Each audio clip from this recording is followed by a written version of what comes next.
बेटी ने ये वाला टॉय दिया है बताने के लिए कि बेबी अगर ये है तो इस तरीके से अभी मैं आपको बताती हूँ कि ये भी मैंने लास्ट वीडियो में कवर किया था, daily routine of newborn baby. तो आज मैं आपको फिर से बताती हूँ।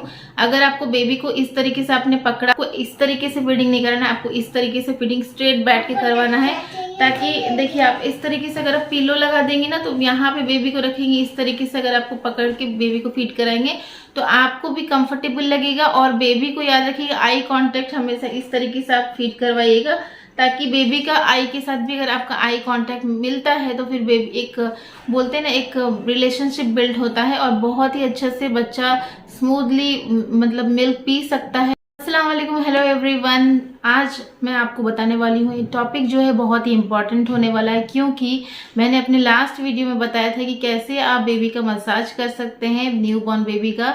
और बहुत सारे रिक्वेस्ट भी आए थे कि जानने के लिए कि जैसे कि बेबी का सुसु जो होता है यानी कि पी कब कब करता है, उसके हिसाब से भी आप वीडियो में बताएं। तो आज का टॉपिक जो है बहुत ही इंपॉर्टेंट होने वाला है, एकदम टिट एंड बिट में आपका क्लियर करूंगी। जब आपका बेबी वूम से निकल के जब बाहर आता है, डे 1 से लेके आपको उसका कैसे केयर करना है, और वो चीज़ फर्स्ट मंथ यानी कि जो पहला महीना होता है आपका न्यूबॉर्न बेबी के साथ आप कैसे सब कुछ मैनेज कर पाएंगे इजीली, उसके ऊपर आज की ये वीडियो है।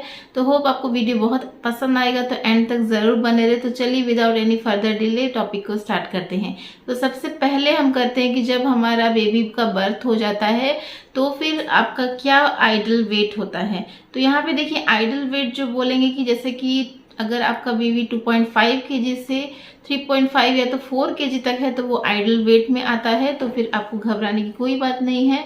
और अगर आपका 2 किलो से नीचे है बेबी या तो 4-4.5 किलो से ऊपर है तो फिर उसे 4.5 किलो से ऊपर को ओवर वेट थोड़ा बोलते हैं, और जो आपका 2 केजी के नीचे होते हैं वो लोग को थोड़ा सा अंडरवेट बोलते हैं। तो इसलिए क्या घबराने की कोई बात नहीं है, आपके डॉक्टर जो है वो आपको प्रिस्क्राइब करेंगे कैसे आपका बेबी का वेट बढ़ता है, वो सब कुछ आपको बताएंगे।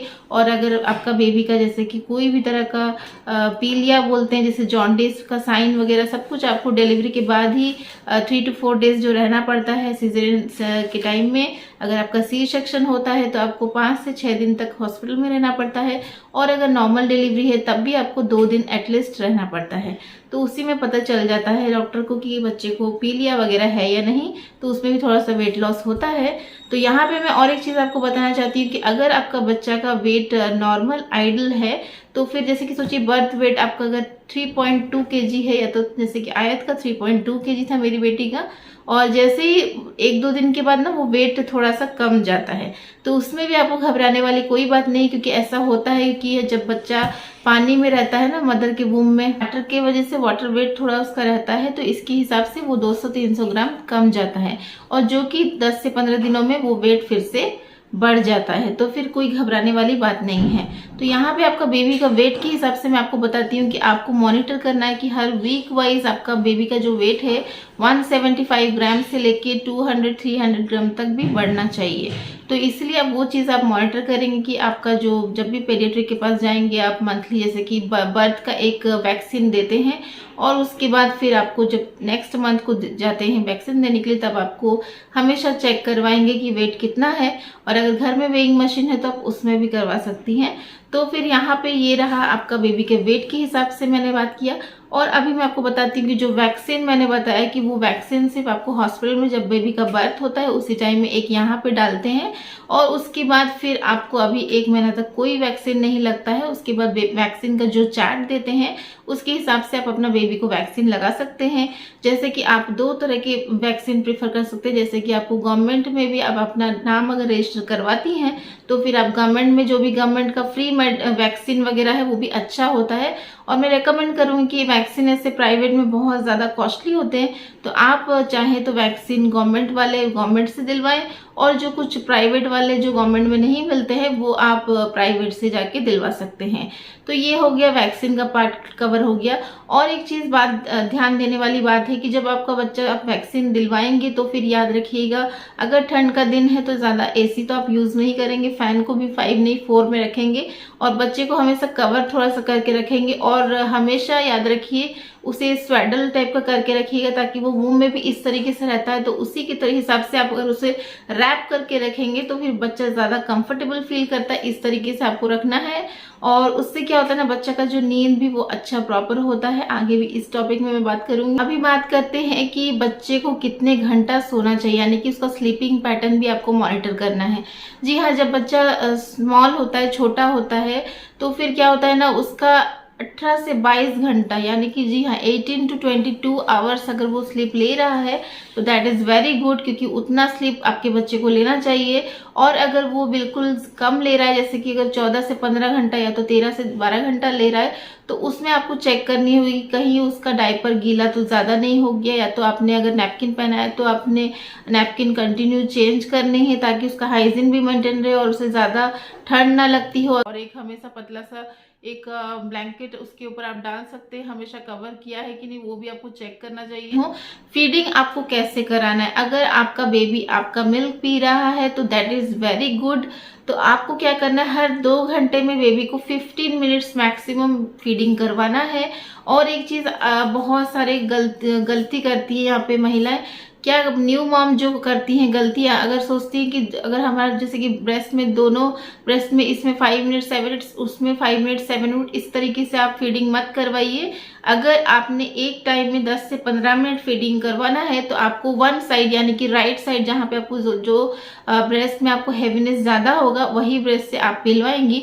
तो उसके हिसाब से राइट साइड से अगर आपने शुरू किया तो आपने फर्स्ट फीडिंग राइट साइड से करवानी है, और उसके हिसाब से राइट साइड में जब फीडिंग हो जाता है बच्चे का 10 से 15 मिनट, तो फिर जब आप 2 आवर्स के बाद सेकेंड फीड करवाएंगे तब फिर आप लेफ्ट साइड से प्रेफर करेंगे, ताकि जो है बच्चा भी अगर देखिए अगर वो सकिंग करता है ना तो फिर जब वो सक करता है तो उसे 3 to 4 मिनट्स लग जाते हैं सक कर करके मिल्क को अच्छे से प्रेशराइज होके उसके टंग में मुंह में आने के लिए। तो फिर अगर आप एक साइड उसे 7 मिनट या तो 5 मिनट ही फीड करवाएंगी तो वो थोड़ा सा मिल्क पिया होगा कि नहीं, फिर से उसे मेहनत करके दूसरा ब्रेस्ट से फिर से सक करके उसे फिर से वो फ्लो लाने के लिए उसे फिर से 3 to 4 मिनट्स लग जाएगा। तो इससे क्या होता है ना, बच्चा थक जाता है और वो फीडिंग ठीक से नहीं कर पाता है, मतलब वो ठीक से नहीं पी पाता है और उसके बाद फिर उसका पेट नहीं भरता है, जिसकी वजह से उसका नींद भी ठीक से पूरा नहीं हो पाता है।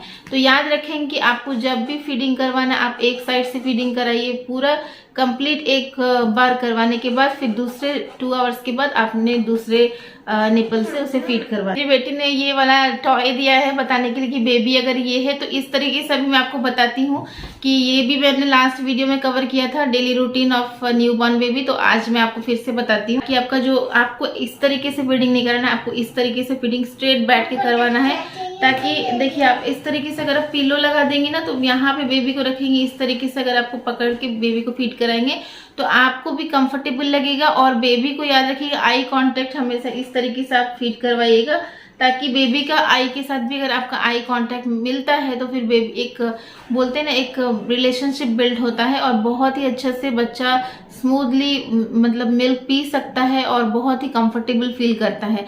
तो ये सारा टेक्निक बहुत जरूरी है जानने का। और जब न्यू मॉम और न्यूक्लियर सोसाइटी होता है जहाँ पे आपके बड़े बुजुर्ग आपके पास नहीं होते हैं इस तरीके से आपको ज्ञान कुछ भी टिप्स देने के लिए, तो फिर इसी तरीके से आप यूट्यूब वीडियो देख देख के आप सीख सकते हैं। जैसे कि मैंने अपने pregnancy through out pregnancy normal delivery journey सब कुछ मेरा यही मैंने रिसर्च किया और बहुत सारे डॉक्टर्स के वीडियो देखे, बहुत सारे न्यू मॉम जो एक्सपीरियंस मॉम है उनके वीडियोस देखे, इसी से सीखे हैं। तो यहाँ पे मैं आपको बताती हूँ ये तो फीडिंग का है, और फीडिंग का और एक चीज़ मैं यहाँ पे बताती हूँ कि एक डिटेल वीडियो बनाऊंगी जिसमें आपको फीडिंग के रिलेटेड जो भी इश्यूज हैं जो कुछ भी है उसमें मैं कवर करूंगी। और मैं एक छोटा सा और एक चीज़ बता देती हूँ आपको कि जब बच्चा फीड करता है तो आपको हाइजीन भी मेंटेन करने का बहुत ज़रूरी है। तो फीडिंग के लिहाज से और एक पॉइंट ये है कि अगर आप न्यू मॉम हैं और अगर आप अपना बेबी को आपका मिल्क सफिशिएंट नहीं होता है तो वो भी आप कैसे चेक कर पाएंगे वो और एक वीडियो में आपको बताऊंगी। बट अभी आपको बता रही हूँ अगर आपको लगता है कि 15-20 मिनट्स आपने फीड करवाया फिर भी बेबी का जो है भूख नहीं मिट रहा है तो फिर आप उसे फॉर्मूला मिल्क भी दे सकते हैं। और मैंने प्रीवियस वीडियो में भी दिखाया है कि आप अपना नैनप्रो का फॉर्मूला मिल्क दे सकते हैं, सेमिलैक दे सकते हैं, और कोई भी आपको पसंद है तो उसके हिसाब से आप दे सकते हैं। और फॉर्मूला मिल्क भी कितना देना है वो आपको डॉक्टर जरूर बताएंगे। और इस तरीके से 30 ml से हमें स्टार्ट करना होता है। तो फिर मैं आपको यहाँ पे रेकमेंड करूँगी कि अगर आप जो फीडिंग मदर है वो तब भी आप बॉटल वाला जो मिल्क, अपना मिल्क खुद से निकाल के आप बॉटल में डाल के रात को पिलाने का आदत डालिए। क्योंकि अगर आप कभी भी कहीं बाहर जाते हैं तो फिर बेबी के साथ बहुत मुश्किल हो जाता है कि आप कोई भी पब्लिक एरिया में उसे फीड करवाने के लिए, तो आप बॉटल का भी थोड़ा सा आदत डालेंगे तो फिर आपको वो बहुत ही हेल्पफुल रहेगा फ्यूचर में। तो ये रहा फीडिंग के ये से मैंने आपको बताया पॉइंट। तो अभी मैं आपको बात करती हूँ कि यूरिन जो है कितना टाइम उसको पास करना है और आपको कैसे चेक करना है। तो फिर न्यू बॉर्न बेबी का जो है यूरिन भी मिनिमम आपको 6 to 8 टाइम्स उसको यूरिन करना चाहिए। और वो यूरिन आपको मॉनिटर करना है। जैसे कि अगर आपका बेबी डायपर में रहता है तो फिर आप जब भी 2 से 3 घंटे में डायपर चेंज करते हैं तो उसके हैवीनेस के हिसाब से आपको पता चल जाएगा कि जो यूरिन है वो उसने 1 बार पास किया या 2 बार या तो 3 बार। या आप जैसे ही 3 to 4 डेज होगा आपको खुद ही पता चल जाएगा। आप जब खुद ही अपना एक्सपीरियंस करेंगे तो आपको पता चल जाएगा। और ऐसे श्योर शॉट जानने के लिए आप उसे नैपकिन पहना के रखिए और नैपकिन से भी आप जान सकते हैं। और हर 15-20 मिनट में आप एक बार नैपकिन चेक करते रहें तो उसके हिसाब से आपको पता चल जाएगा कि आपका बेबी जो है कितना मिनट में वो यूरिन पास करता है। तो ये नॉर्मल है 6 to 8 टाइम्स। अगर 1 to 2 टाइम्स हो रहा है तो फिर आपको डॉक्टर के पास जाने का जरूरत है। और एक चीज मैं आपको बताती हूँ, न्यू बॉर्न बेबी को हमें कभी भी पानी नहीं पिलाना है। जी हाँ, वो 6 मंथ तक ओनली मिल्क, मदर मिल्क में ही रहते हैं। और अगर मदर मिल्क नहीं हो पाता है कोई भी सिचुएशन की वजह से तो फिर फॉर्मूला मिल्क में रहते हैं। तो यहाँ पे देखिए और एक चीज़ है कि फॉर्मूला मिल्क जब हम देंगे तो बॉटल का स्टेरिलाइजेशन बहुत होना ज़रूरी है। मैंने अपना प्रीवियस वीडियो में भी दिखाया है कि बॉटल स्टेरिलाइजेशन कैसे करते हैं। Daily routine of newborn baby, वो वाला वीडियो में आप जाके देख सकते हैं। ये उसका टाइटल थंबनेल है। और यहाँ पे मैं आपको बताना चाहती हूँ कि जो न्यू बॉर्न बेबी है उसका पॉटी, जी हाँ, पॉटी भी जो होता है वो भी आपका जैसे कि एक दिन में भी 1-2 बार होता है या तो 7-8 बार भी होता है। और कभी कभी 2-3 दिन, 4 दिन, 10-8 दिन में भी 1 बार होता है। तो आपको घबराने वाली कोई बात नहीं है इस तरीके से, क्योंकि पॉटी जो है वो कभी भी एक सेम डे में भी होता है या तो 1-2 दिन छोड़ के भी होता है। तो उसमें कोई घबराने वाली बात नहीं है। और पॉटी का जो कलर होता है वो इनिशियल डेज में ब्लैक कलर का या तो ग्रीन कलर का देखने को मिल सकता है आपको, या तो मस्टर्ड येलो, थोड़ा सा लिक्विडी टाइप का पॉटी हो सकता है। उसमें भी घबराने वाली कोई बात नहीं होती है, क्योंकि बेबी अभी जब नई दुनिया में आता है ना तो उससे हर चीज़ एडजस्ट करने के लिए थोड़ा टाइम लगता है। तो उसकी वजह से जब वो मदर मिल्क में रहता है तो उसका पॉटी जो है थिकनेस ज़्यादा उसका नहीं होता है, उसका थोड़ा लिक्विडी पॉटी ही होता है। तो इसलिए आपको घबराने वाली कोई भी बात नहीं है। अगर आपका बेबी का पॉटी का कलर कुछ भी है, ब्लैक, ग्रीन या तो येलो, तो फिर ये बात भी यहाँ पे मैंने आपको क्लियर कर दी है। और मैं आपको यहाँ पे बताना चाहती हूँ, अम्बिलिकल कॉर्ड जो होता है बेबी का वो कब छटता है, यानी कि अपने से कब निकलता है, या तो उसके लिए कुछ करना पड़ेगा आपको। नहीं, बिल्कुल भी कुछ नहीं करना है। आपका जो अम्बिलिकल कॉर्ड होता है वो ऑटोमेटिक 6 से 7 दिन, मैक्सिमम 14-15 दिन के अंदर में ही अपने से ही वो निकल के झड़ जाता है। ना तो आपको कोई क्रीम या तो कोई भी चीज़ नुस्खा करने की कोई ज़रूरत नहीं है। अगर आप चाहते हैं तो फिर वहाँ पे आप नारियल ऑयल थोड़ा सा लगा सकते हैं, बट ये कम्प्लीटली ऑप्शनल है, ऐसा कोई ज़रूरत नहीं है। और यहाँ पे मैं आपको बताना चाहती हूँ कि बाथिंग का जो है वो आपको न्यू बॉर्न बेबी को नहीं नहलाना चाहिए अनटिल अनलेस आपका जो एम्बिलिकल कॉर्ड होता है उसका जब तक नहीं गिर जाता या तो झड़ जाता, क्योंकि अगर उसमें पानी लग जाता है तो फिर वहाँ पे इन्फेक्शन होने का चांसेस ज़्यादा होता है। तो इसलिए आपने जब भी उसे स्पंजिंग करना है तो ख्याल रखना है कि वो जो स्पेस है वो प्लेस में आपको पानी नहीं लगाना है, और वहाँ से हटके आप बाकी बॉडी को स्पंज कर सकते हैं। और अगर आपको नहीं पता कि आप न्यू मदर है और आप कैसे नहलाएंगे अपने बच्चे को जब भी 1 हफ्ता 2 हफ्ते के बाद जब एम्बिलिकल कॉर्ड जो है निकल जाता है, तो वो वीडियो भी मेरे चैनल में है और वो वीडियो आप ज़रूर देखिए, क्योंकि मैंने अपने 5 ईयर्स ओल्ड बेटी के साथ वो वीडियो बनाया है। वो कैसे न्यू बॉर्न बेबी के जैसे एक्ट करके वो बता रही है, तो बहुत ही ज़्यादा हेल्पफुल हो जाएगा। तो अभी बात करते हैं कि आपका जब बच्चा न्यू बॉर्न होता है, आपको बिल्कुल एक्सपीरियंस नहीं होता है, तो आप उसे कैसे होल्ड करेंगे। तो वो भी एक बड़ा इंपॉर्टेंट पॉइंट होता है फ्रेंड्स, कि हमें हमेशा उसे नेक सपोर्ट देना है। यहाँ पे नेक में आपको हमेशा सपोर्ट दे के रखना है। और एक आपका उसका हिप के पोर्शन में आपको रखना है, ताकि आप उसे इस तरीके से पकड़ेंगे या तो इस तरीके से भी आप पकड़ सकते हैं।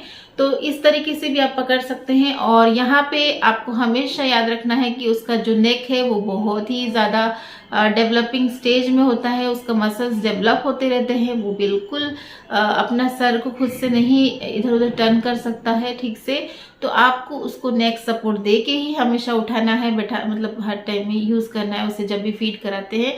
और एक चीज़ है कि आपको फीडिंग के बाद आपको उसे बर्प करवाना है, जी हाँ, यानी कि डकार दिलवाना है। और वो प्रोसेस बहुत ज़रूरी है, क्योंकि आपका जो बेबी है वो बहुत ही अभी उसका जो है बोलते हैं कि रोग प्रतिनिरोधक शक्ति यानी कि उसका जो अभी इम्यूनिटी है बहुत ही स्लो यानी लो रहता है। तो उसकी वजह से उसे डाइजेशन में थोड़ा प्रॉब्लम होते हैं।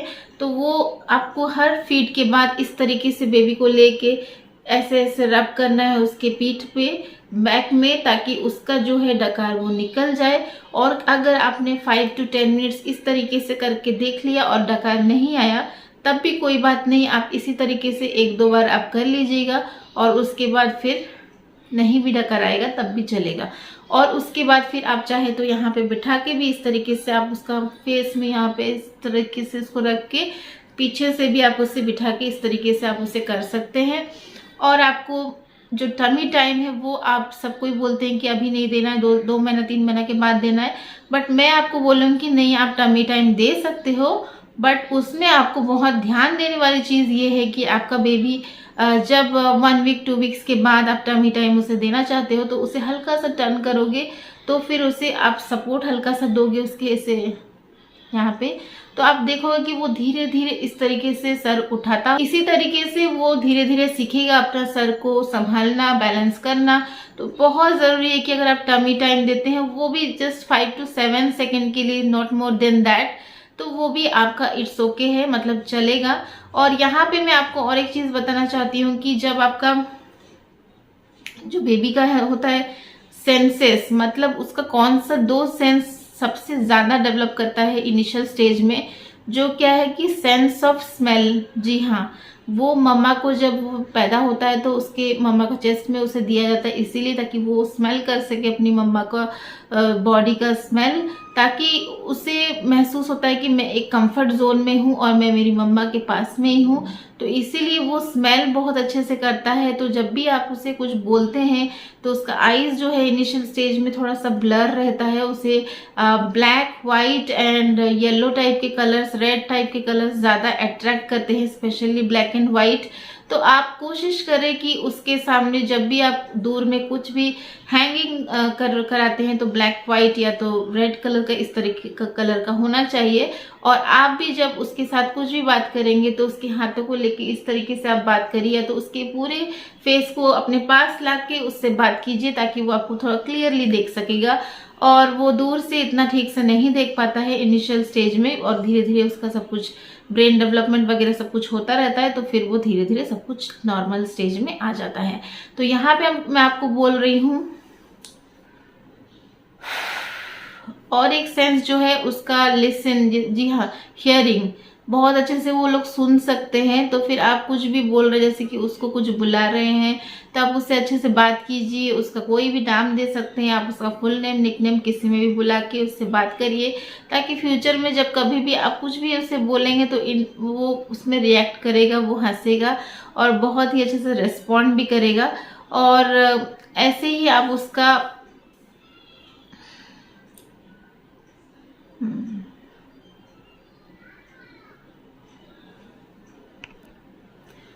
तो मुझे आई होप कि मैंने सारा ऑलमोस्ट पॉइंट्स जो है, जो इम्पोर्टेंट पॉइंट्स, वो सारा कुछ मैंने कवर किया इस वीडियो में।